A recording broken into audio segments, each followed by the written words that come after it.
Andrew, we've got to start at the beginning. Salem's been around for a long time, started as a radio company. Tell me about those early days. Where did it start?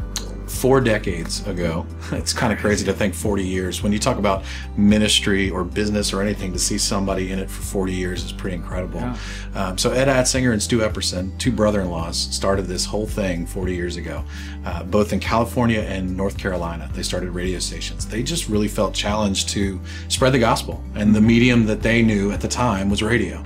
And over the years, built radio stations in all of the country. It's kind of amazing, over 100 radio stations today. And so along the way, along the journey, they decided, you know what, we're gonna go online and we're gonna figure out how do we reach more of the kingdom and even more of the lost, let's be honest, with the gospel. And so they acquired a business called oneplace.com. And what that was broadcast ministry, but online. Well, these are radio guys, they know broadcast, they know how to do that. But they just figured, you know what, this is an opportunity for us. And so that launched in '99, and it was amazing to watch the reach of Salem grow in the kingdom and more people getting to hear the word. Salem's been known for some pretty recognizable brands. I mean, in radio, right? The Fish. Absolutely. Safe for the whole family. Safe for the whole family. On the magazine part, you know, CCM Magazine. And yes. Some of those publications. And then, you know, One Place, it really was the beginnings of what? Christianity.com, Crosswalk, GodTube. You name it, probably. If it's a large brand that's serving the Christendom or the church, Salem's probably involved in some way, shape, or form. It's kind of cool. And so in 2005, this group in Dallas, Texas, Rob and the team started a website called Worship House Media. How did that come into the fold of Salem Church Products? That's my king.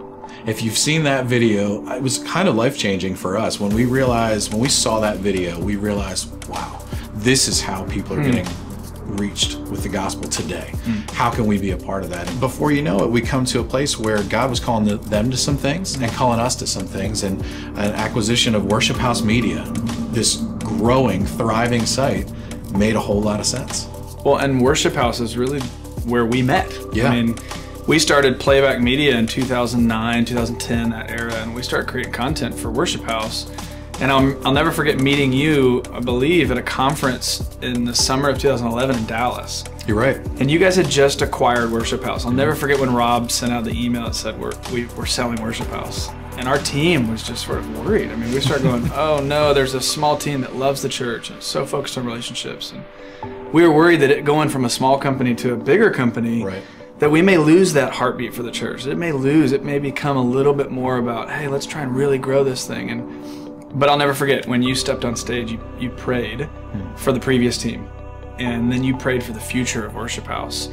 And then we got a chance to meet you over dinner. And I just remember thinking, no, Andrew and these guys, they're not going to lose that heartbeat for the church. They're not going to lose the relationship focus.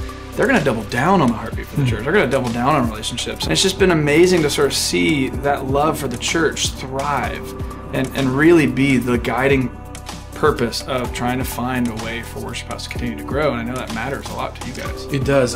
For us, I think it's because it's birthed out of passion for us. So many of us serve in full-time ministry, have previously or even currently on the side. You know, a lot of people that are even probably watching this video serve, but also work a full-time job. And so we've got, you know, Scott Farr's here with me this week. He's running Worship House and Sermon Spice, and he's a full-time pastor on the side. I don't know how he finds time, but they're kids pastors at their church, and has 3 kids of his own. So he's a busy guy, but a great guy. Angela Bainter, who's here with me this week, she's a pastor's kid, and you know how they can be. I'm married to one too, so I like to give her a hard time. But Angela grew up watching her parents serve in ministry and looking for ways to help them be more effective at what they do. Needs. Absolutely. And Lisa Fife's here as well. She served for more than a decade in youth ministry and kids ministry as well. I've never met somebody who loves kids more than Lisa, honestly. That's incredible. And you have been in ministry. Yeah, I was in music and fine arts. I'm a worship leader, and just have been around ministry in the church most of my life. And so just the heartbeat of what church is and ministry is really what's important to us. And I think being able to combine that with a platform like Salem is what has made this whole thing so successful and helped churches be successful. So it's not just a business, it's what you do, it's who you are, it's what you live, it's what you guys are walking through.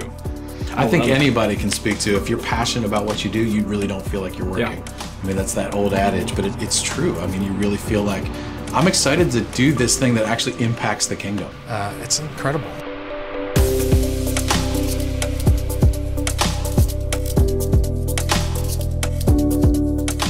And it's cool walking through the building. I mean, meeting your team and spending time here in Richmond, like it permeates. I mean, it's palatable. I mean, it comes across as like, this is not just business. This matters to you. People matter to you, and seeing the kingdom grow.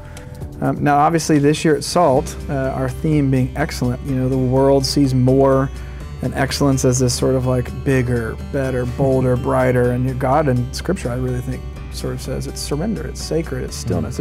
It's less than. It's the pruning.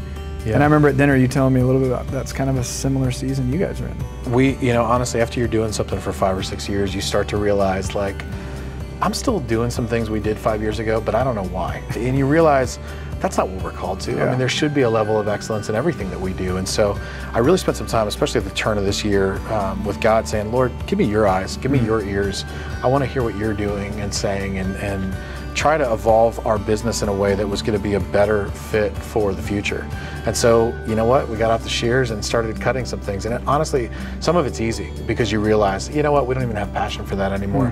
But there's other areas where it hurts a little bit, and you realize, okay, this one, we should. I hear God, so I know we need to move in this direction. What's amazing about the faithfulness of God is that even when we do that, so often we see better grow back. And that doesn't mean more even necessarily, but just better.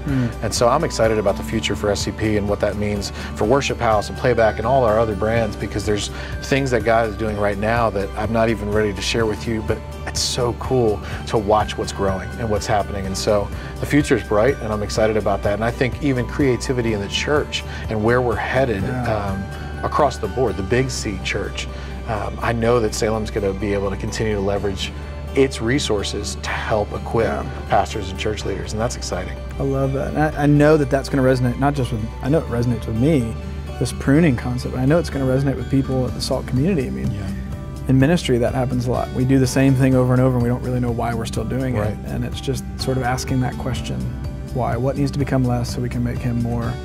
Andrew, thanks, man. I just have loved being here with you guys, and I'm so grateful for the partnership that you've had with SALT, and I just am excited with where Worship House and Salem Church products are going. It's great to have you, buddy.